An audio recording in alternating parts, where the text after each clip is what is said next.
2026金沙中國澳門國際10公里長跑賽賽道介紹：10公里長跑賽將於3月15日早上7點正起跑。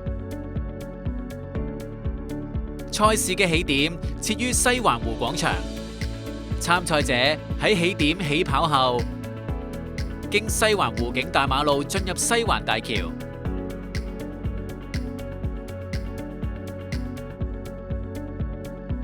經東亞運圓形地地下行車隧道，進入東亞運大馬路，於東亞運街左轉進入東亞運大馬路，於交界處右轉進入東亞運大馬路近馬場一邊，經行車天橋進入望德聖母灣大馬路，沿望德聖母灣大馬路往路氹連貫公路圓形地方向直行，到達路氹連貫公路圓形地，右轉進入路氹金光大道，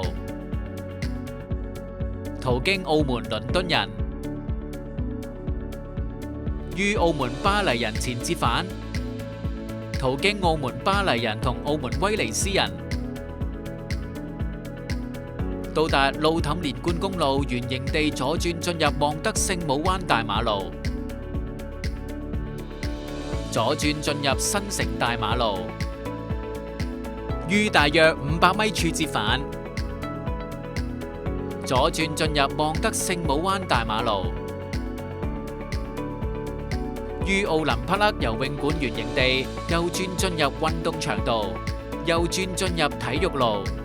最後進入奧林匹克體育中心運動場內衝線，路程全長10公里，大家整裝待發，一齊參與今次盛事。